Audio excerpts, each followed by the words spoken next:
Join me right now is one championship middleweight and light heavyweight champion. What's going on?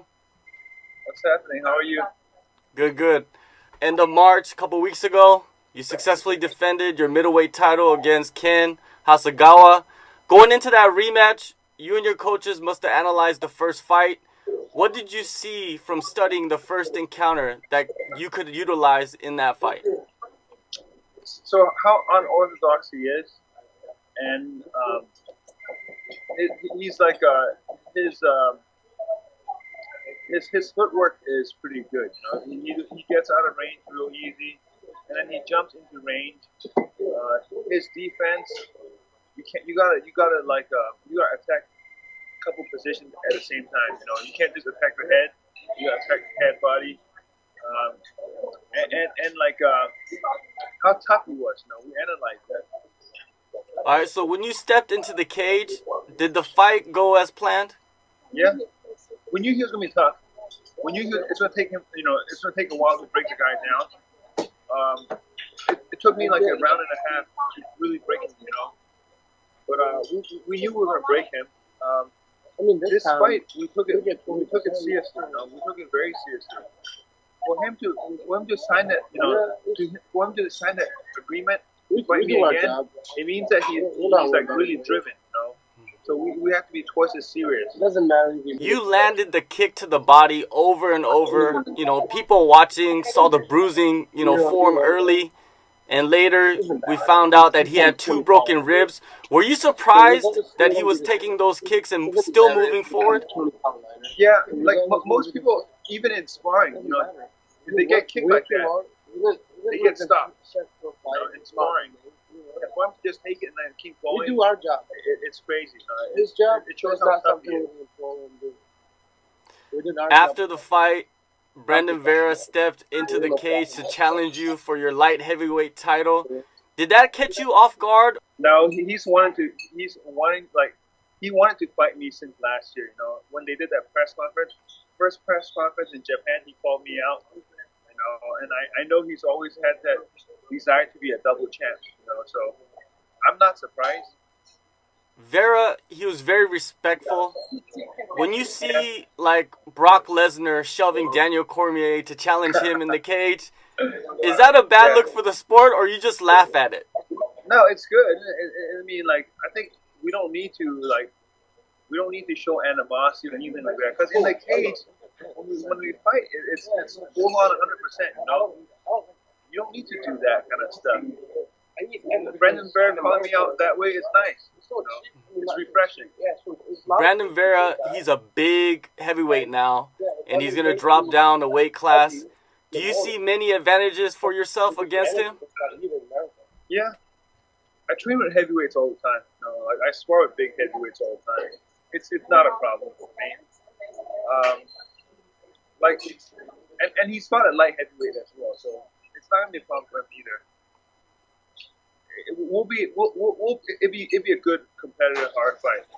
Let's say you defeat Vera. Do you see yourself going up to heavyweight to make history, triple champ? I don't think there's a point for me to do that. You know, if I just beat him, and I'm gonna try to do something in contract where both belts are on the line, not just one.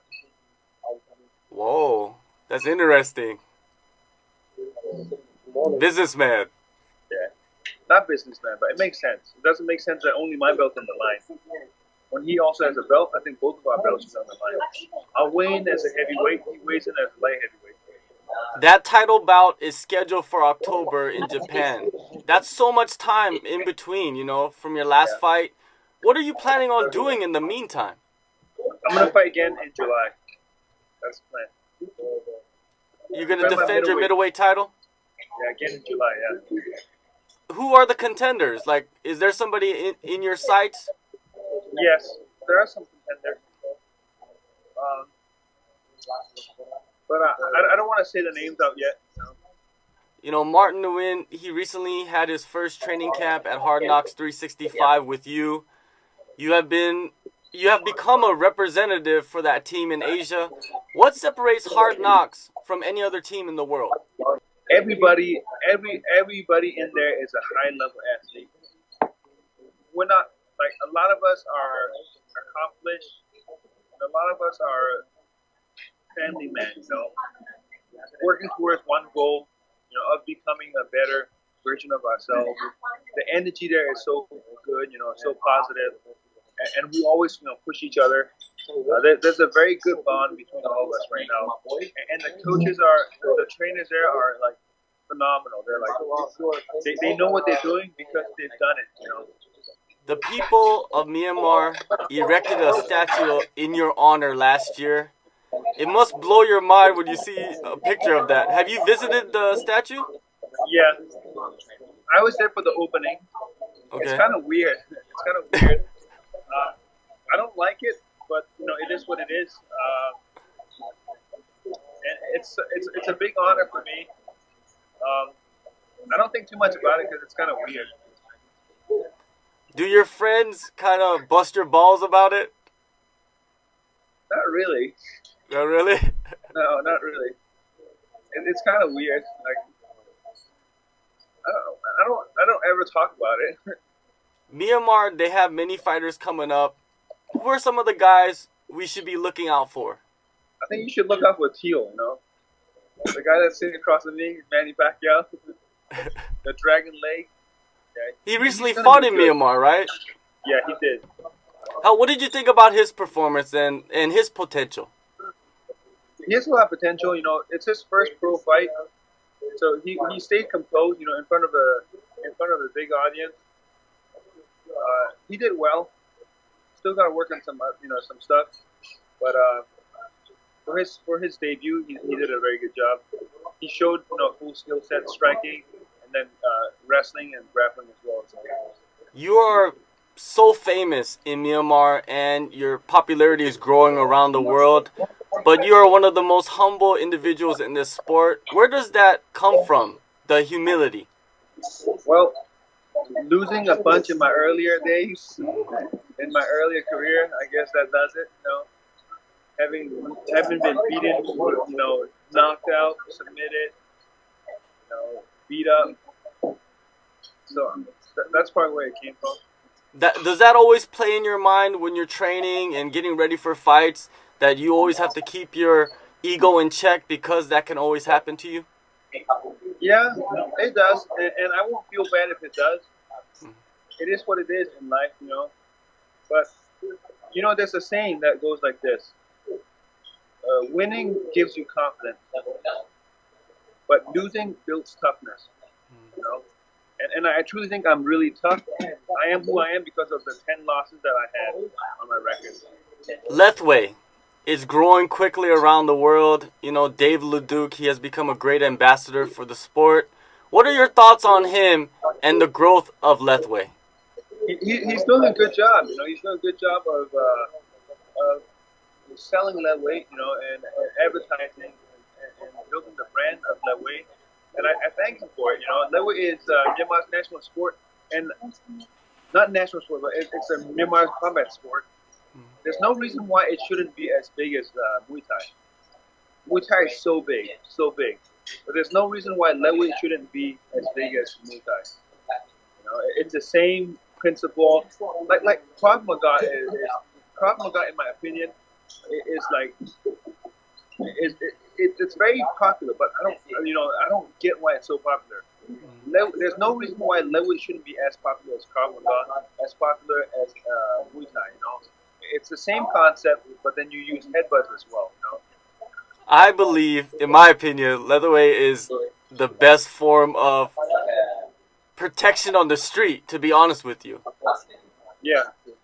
Yeah, it gives you a lot of tools. But you need somebody to be able to package it and sell that product, you know? And I don't think Myanmar as a whole is doing that. Have you ever thought about competing in Lethwei in the future, maybe? In the past, I have. But right now, with my career in MMA, there's no point for me. But you know, I have this sponsorship program that I'm doing in Myanmar, where I'm sponsoring a few kids Now we're gonna go. I'm taking care of their school. I'm taking care of their food, and I'm teaching them Lethwei. I'm having them going to Lethwei camp and training.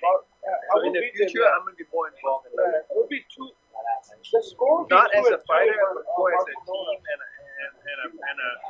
and like a manager.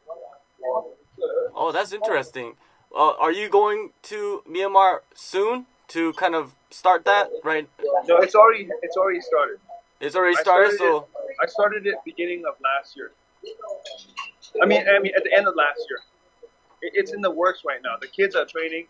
The kids are studying. They're going to school. They're learning. They're getting good nutrition. Wow, incredible, man. I heard that you're a big country music fan. Who are your favorite artists out there? Tyler Swift. So I like Johnny Cash. Jason Aldean. They're laughing in here. Florida Georgia Line. They don't know your music. They're like shaking their head. He's good. I don't care. Yeah, man, you like what you like. Yeah, it's okay. I'm cool with you guys liking hip hop and all that nonsense that they gibber. I'm just kidding. Yeah, when we go karaoke, we always sing Country Road. I can't sing for shit, but we're going karaoke, okay? All right, man. Well, I always appreciate the time, Aung La. You are a great representative of martial arts, mixed martial arts. You represent your country well. You represent Asians around the world, well. I appreciate it. Thank you so much. Thank you so much, my man. All right, see you.